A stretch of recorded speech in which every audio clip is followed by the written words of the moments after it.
ইন্নাল হামদুলিল্লাহ ওয়াসসালাতু ওয়াসসালামু আলা রাসূলিল্লাহ আম্মা বা'দ।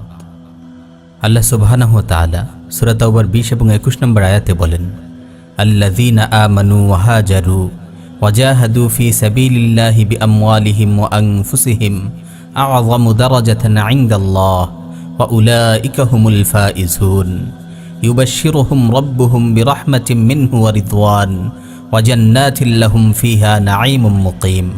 যারা ঈমান আনে, হিজরত করে আর নিজেদের জানমাল দিয়ে আল্লাহর পথে জিহাদ করে, আল্লাহর কাছে তাদের জন্য বিরাট মর্যাদা রয়েছে, আর এরাই হলো সফল কাম। তাদের প্রতিপালক তাদেরকে সুসংবাদ দিচ্ছেন তার দয়া ও সন্তুষ্টির আর জান্নাতের, যেখানে তাদের জন্য আছে স্থায়ী সুখ সামগ্রী।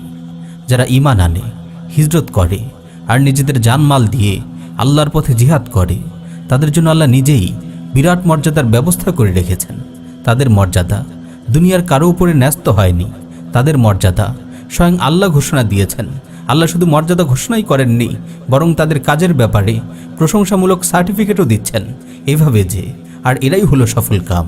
আল্লাহর দৃষ্টিতে এই দলই সফল কাম। একটু চিন্তা করুন, যে দলের ব্যাপারে আল্লাহ তাআলা সার্টিফিকেট দিচ্ছেন যে এরাই সফল কাম, সেই দলটি কেমন হতে পারে। আমরা আরেকটু সময় নিয়ে চিন্তা করে দেখি, একটি বিশেষ দলের ব্যাপারে আল্লাহ তাআলা বলছেন এরাই সফল কাম। আল্লাহু আযজা ওয়া জাল রব্বুল আলামিন, যিনি জগৎসমূহের মালিক, যিনি আসমানসমূহের মালিক, জান্নাতসমূহ এবং জাহান্নামসমূহের মালিক, জিবরাইল, ইসরাফিল, মিকাইল আলাইহিমুস সালামের মালিক, সমস্ত ফেরেশতাকুলের মালিক, যারা শুধু মহান আল্লাহর তাসবিহ পাঠ করতে থাকেন, সেই আল্লাহ তার নিজের পক্ষ থেকে এই দলটির ব্যাপারে সুসংবাদ দিচ্ছেন, আর এই দলটির ব্যাপারে তার দয়া ও সন্তুষ্টির কথা জানিয়ে দিচ্ছেন। সুবহানাল্লাহ। প্রিয় ভাইয়েরা, আমরা একটু বোঝার চেষ্টা করি, আল্লাহ তাআলা যিনি কারো মুখাপেক্ষী নন, বরং সবাই তার মুখাপেক্ষী, সেই আল্লাহ নিজ থেকে একটি দলের ব্যাপারে বলছেন তাদের জন্য রয়েছে বিরাট মর্যাদা, এরাই সফল কাম। তাদের প্রতিপালক আল্লাহ সুবহানাহু ওয়া তাআলা তাদের সুসংবাদ দিচ্ছেন দয়া এবং সন্তুষ্টির, তাদের জন্য জান্নাতের ওয়াদা দিচ্ছেন। আচ্ছা বলুন তো দেখি, সেই দলটি কারা? আল্লাযীনা আমানু ওয়া হাজারু ওয়া জাহাদু ফী সাবিলিল্লাহি বিআমওয়ালিহিম ওয়া আনফুসিহিম, যারা ঈমান আনে, হিজরত করে এবং আল্লাহর রাস্তায় নিজের জান ও মাল দিয়ে জিহাদ করে। আপনাদের সামনে আজ একটি বিষয়ে কথা বলতে চাচ্ছিলাম, যা প্রায়ই আমাদের অনেক কষ্ট দেয়। সেটি হচ্ছে আল্লাহ সুবহানাহু ওয়া তাআলা যে দলটির ব্যাপারে এত প্রশংসা করলেন, এত বড় মর্যাদা নিজ থেকে দান করলেন, যে দলটির জন্য তার সন্তুষ্টি এবং জান্নাতের ওয়াদা ব্যক্ত করলেন, সেই দলটির প্রতি আমাদের উদাসীনতা, অবহেলা, অসম্মান, গাদ্দারি, বেঈমানি ও বেয়াদবি। আল্লাহ আমাদের ক্ষমা করুন। বাংলাদেশে লক্ষ লক্ষ মসজিদে জুমার সালাত হয়, প্রতি বছর লক্ষ লক্ষ ওয়াজ মাহফিল হয়, কিন্তু সেগুলোর মধ্য থেকে কয়টি জুমার সালাতে আর কয়টি ওয়াজ মাহফিলে এই দলটির জন্য দোয়া করা হয়, তাদের প্রশংসা করা হয়, তাদের অনুপ্রেরণা দেওয়া হয়?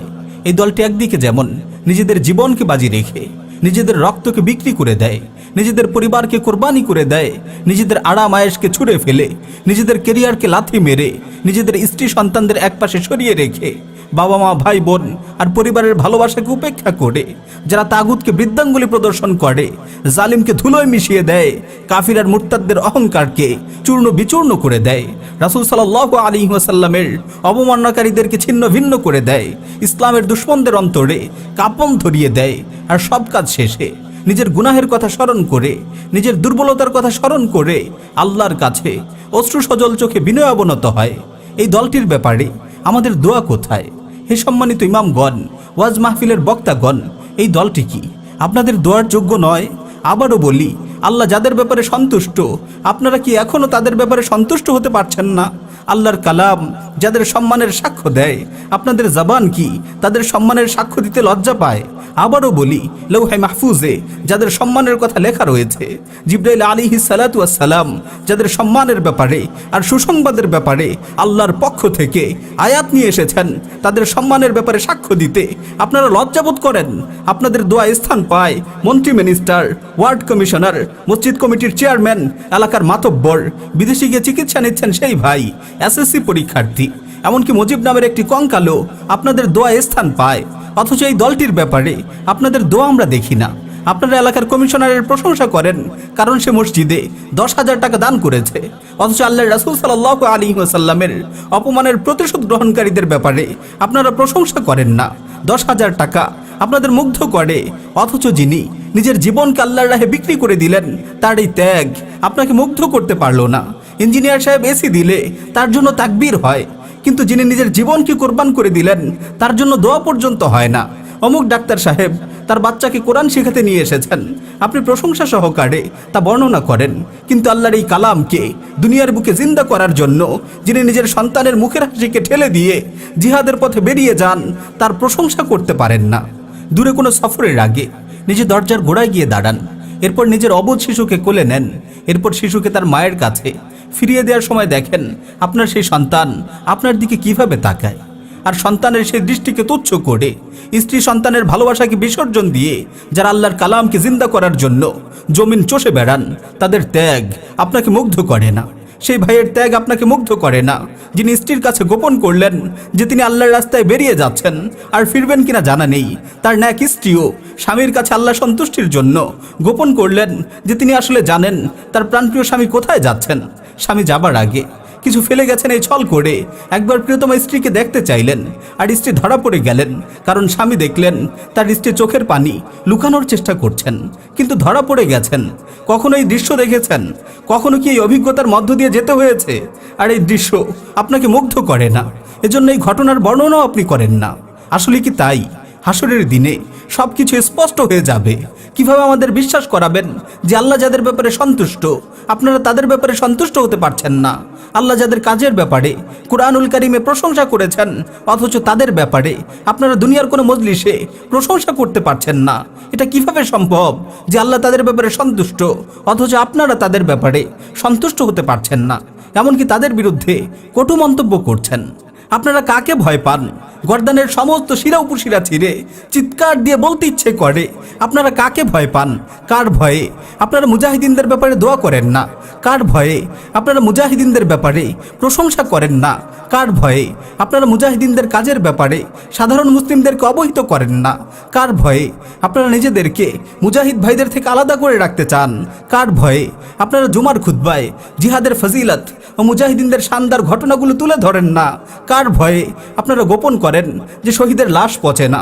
কখনো কখনো শহীদের লাশ থেকে মিশকের সুগন্ধ বের হতে থাকে। কার ভয়ে এসব আপনাদের খুতবায় আসে না? কেন কেন আপনারা গোপন করলেন উম্মতের বোনদের বেইজ্জতি? বাগরাম গোয়েন্তানামো আবু গরিবের অন্ধকার কারাপ্রকোষ্ঠ থেকে বোন আফিয়া সিদ্দিকী ও ফাতেমাদের আর্তচিৎকার কেন আপনারা গোপন করলেন?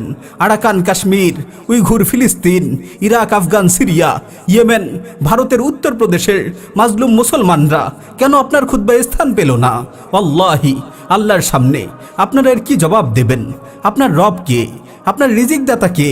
আপনার নিরাপত্তা দাতা কে? আপনার নিরাপত্তা তুলে নেওয়ার মালিক কে? আপনার সম্মান দাতা কে? আপনার সম্মান তুলে নেওয়ার মালিক কে? আপনার পরিবারের যারা কবরে চলে গেছেন তাদের মালিক কে? আর যারা কবরে যাবেন তাদের মালিক কে? জাহানসমূহের মালিক কে? ইয়াউমুদ্দিনের মালিক কে? জান্নাতের মালিক কে? জাহান্নামের মালিক কে? জাহান্নামের ফেরেশতাদের মালিক কে? আপনি যাদের ভয় পাচ্ছেন তাদের মালিক কে? আল জব্বার কে? আল মুতাকাব্বির কে? আল আজিজ কে? আল কাহ্হার কে? শাদীদুল ইকাব কে? এর একটির জবাবও যদি আপনি আজ যাকে ভয় পাচ্ছেন সে না হয়, তবে আল্লাহি সেই দিনকে ভয় করুন যেদিন আল্লাহ হুঙ্কার দিয়ে বলবেন আজ তারা কই যারা নিজেদের মালিক দাবি করত, আর তাদের সন্তানরাই বা কোথায়? সেদিনকে ভয় করেন যেদিন আল্লাহ সমস্ত সৃষ্টিকে ধ্বংস করে দিয়ে বলবেন লিমানিল মুলকুল ইয়াউম, আজকের রাজত্ব কার? উত্তর দেওয়ার মতো কেউ থাকবে না। আল্লাহ নিজেই তার প্রশ্নের উত্তর দিবেন লিল্লাহিল ওয়াহিদিল কাহ্হার, আজকের রাজত্ব পরাক্রমশালী একমাত্র আল্লাহর। ভয় যদি করতেই হয় সেই আল্লাহকে ভয় করা উচিত, অথচ তাগুতকে ভয় পাচ্ছেন সেই দলের ব্যাপারে যাদের ব্যাপারে আল্লাহ তাআলা বলেছেন আল্লাযীনা আমানু ওয়া হাজারু ওয়া জাহাদু ফি সাবিলিল্লাহি বিআমওয়ালিহিম ওয়া আনফুসিহিম, আর তারা জিহাদ করে আল্লাহর পথে নিজেদের জান ও মাল দিয়ে। কিংবা যাদের ব্যাপারে আল্লাহ তাআলা বলছেন ইউবাশশিরুহুম রাব্বুহুম বিরাহমাতিম মিন ওয়া রিদওয়ানিন ওয়া জান্নাতিন লাহুম ফিহা নাঈমুম মুকিম, আল্লাহ তাদের সুসংবাদ দিচ্ছেন আল্লাহর সন্তুষ্টি এবং চিরস্থায়ী জান্নাতের। একজন মুজাহিদ ভাইয়ের অন্তর ফিরে দেখেন, দুনিয়াতে উনি অনেক বেশি চান একজন আলেম উনার জন্য আল্লাহর কাছে দুহাত তুলে দোয়া করুক, একজন আলিম তার কাজের শরঈ সত্যতা আর সার্থকতাকে সবার সামনে তুলে ধরুক, তার মাগফিরাতের জন্য দোয়া করুক। আল্লাহি, আল্লাহর পথের সৈনিকদের অন্তর আলিমদের দোয়ার জন্য কাঁদে, তাদের সংস্পর্শ পাবার জন্য তারা অপেক্ষায় থাকে। আমার কষ্ট লাগে যখন দেখি আল্লাহর এই সৈনিকদের ব্যাপারে কোনো দোয়া হয় না, তাদেরকে অবহেলা করা হয়, আর তাদের কাজের সত্যতাকে ইচ্ছাকৃতভাবে গোপন করা হয়, এমনকি বিকৃত করা হয়। ইয়া আল্লাহ, প্রিয় ভাইরা, এই দলটির ব্যাপারে কথা বলেন, এই দলটির ব্যাপারে গর্ব করেন, তাদের জন্য দোয়া করেন, সবাইকে তাদের কথা বলেন, নিজের সামর্থ্য অনুযায়ী তাদের কাজের সত্যতা বর্ণনা করেন, নিজেদের স্ত্রীদের কাছে তাদের প্রশংসা করেন, নিজেদের সন্তানদেরকে তাদের আদর্শে গড়ে তুলেন, তাদের প্রতি আপনার ভালোবাসাকে সবার মাঝে ছড়িয়ে দেন। আল্লাহ তাআলা আমাদের বোঝার ও আমল করার তৌফিক দিন। আমিন ইয়া রাব্বাল আলামিন।